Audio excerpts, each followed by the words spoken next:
किसी ने क्या सुंदर कहा है कि किस्मत मौका देती है और मेहनत चौंका देती है। नमस्कार दोस्तों, मैं हूं सचिन और स्वागत है आपका मेरे चैनल ज़िंदगी मेरी और आपकी कहानी में। दोस्तों, किस्मत से सिर्फ आपको मौके मिलते हैं, लेकिन आप जब मेहनत करते हैं तो वही मौके आपके भविष्य को संवार देते हैं। इसी विषय पर बड़ी सुंदर कहानी आपके लिए लेकर के आया हूँ। उम्मीद करता हूँ आपको पसंद आएगी।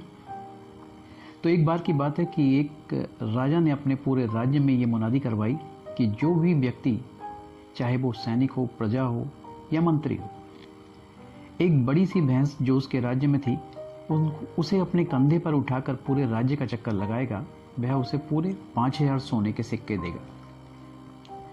ये बात सुनकर प्रजा के लोगों में बड़ी खुशी की लहर दौड़ गई और सब मनी मन ये सोचने लगे कि ये सोने के सिक्के तो हमें ही मिलेंगे।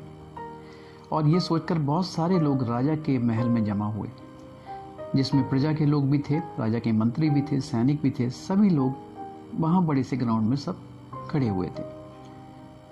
उन्होंने देखा कि वहां पर मैदान के बीचों बीच एक बड़ी सी भैंस खड़ी हुई थी और आकार में वो भैंस इतनी बड़ी थी कि बहुत सारे लोग तो उसे देख कर के ही डर गए और मन ही मन बोले कि भाई ये हमसे तो नहीं हो पाएगा, इतनी बड़ी भैंस को भला हम कैसे उठा पाएंगे। और वे बीच में ही मैदान छोड़कर चले जाते हैं।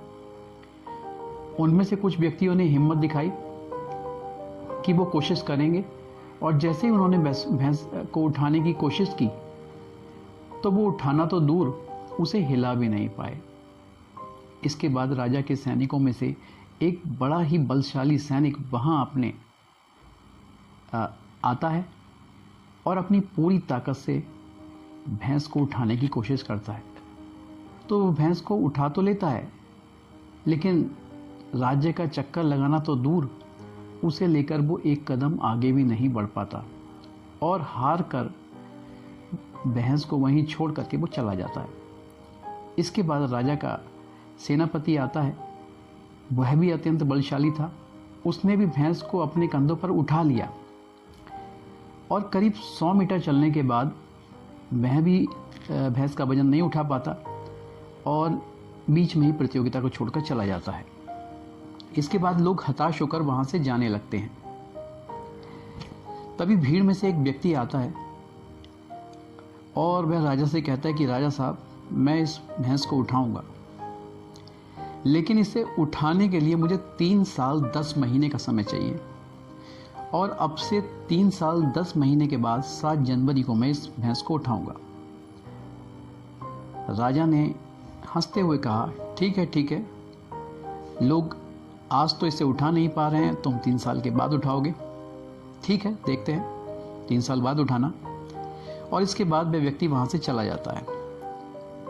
राजा भी अपने राजकार्य में लग जाता है और इस बात को भूल जाता है, क्योंकि राजा भी जानता था कि इतनी बड़ी भैंस को उठाना आसान बात नहीं है और नहीं उठा पाएंगे लोग। उसने तो केवल मनोरंजन के लिए ऐसा कह दिया था। ठीक 3 साल 10 महीने के बाद वह व्यक्ति राजा के पास फिर से आता है और राजा से कहता है कि कहाँ है वो भैंस, बुलाइए। राजा कहता है, कौन सी भैंस? क्योंकि राजा भी भूल चुका था उस बात को तब तक।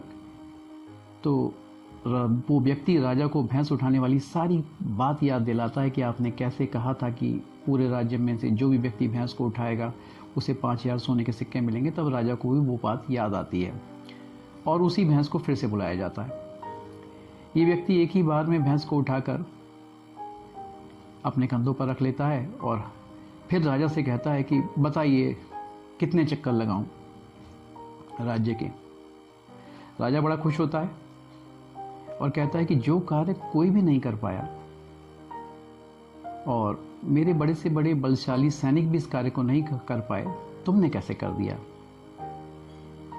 और एक बात और कि तुमने 3 साल 10 महीने का ही समय क्यों लिया, तुम उस समय भी तो उठा सकते थे। तो वह व्यक्ति कहता है कि महाराज, जब ये बात आपने प्रजा में सबसे कही थी, मैं भी उसी भीड़ में खड़ा था, तो हमारी पूरी प्रजा, पूरे राज्य में कोई भी ऐसा व्यक्ति नहीं था जो उस समय, जिस समय आपने ये बात कही थी, इतना वजन उठा सके, क्योंकि किसी को इतनी आदत ही नहीं थी इतना वजन उठाने की। थोड़ा बहुत वजन उठा सकते थे, लेकिन इतनी बड़ी भैंस का वजन उठाने की आदत किसी को नहीं थी। मैंने 3 साल 10 महीने का समय इसलिए मांगा ताकि इतने समय में मैं इतना वजन उठाने की प्रैक्टिस कर सकूं। पहले मैंने 10 किलो वजन उठाने की प्रैक्टिस की, फिर 50 किलो वजन उठाने की प्रैक्टिस की, फिर इसके बाद 1 कुंटल वजन उठाने की प्रैक्टिस की, और उसके बाद लगातार प्रयास करने के बाद आज मैं एक भैंस के वजन को उठाने में सक्षम हूँ। और आपको तारीख जो मैंने आपको दी थी वो इसलिए दी थी क्योंकि तारीख देकर मैं चाहता था कि मैं भी अपने लक्ष्य को हमेशा याद रख सकूं। मुझे भी याद रहना चाहिए कि मुझे ये कार्य कब संपन्न करना है। अगर मैं आपको तारीख नहीं देता, या हम जो भी कार्य करते हैं अपने आप को कोई तारीख निश्चित नहीं करते कि हमें कब खत्म करना है, तो वो कार्य कभी खत्म नहीं होता। और केवल यही काम नहीं, इसके अलावा कोई भी काम जीवन में जो भी व्यक्ति करना चाहे तो वो लगातार प्रयास के द्वारा बिना एक दिन छुट्टी किए अगर वो कार्य करता है तो वो जरूर पूरा होगा और सफल होगा। अब राजा उसकी बात से खुश होता है और उस आदमी को 5000 सोने के सिक्के भी दे देता है और उसे अपने अंगरक्षक के तौर पर नौकरी भी देता है। तो दोस्तों, इस कहानी से हमें ये सीख मिलती है कि कोई भी काम मनुष्य कर सकता है, बस उसे उसके लिए एक टाइम पीरियड निश्चित करना होगा कि कार्य कब समाप्त करना है, और सही दिशा में उसे प्रयास करना होगा, और फिर बिना रुके, बिना एक दिन की छुट्टी किए, बिना दिन गंवाए उसे उस लक्ष्य को प्राप्त करने के लिए आगे बढ़ना होगा। और तब तक उसे उस कार्य को करता रहना होगा जब तक वो लक्ष्य उसका पूरा ना हो जाए या वो कार्य पूर्ण ना हो जाए। क्योंकि कहते हैं ना, लक्ष्य कोई बड़ा नहीं, हारा वही जो लड़ा नहीं।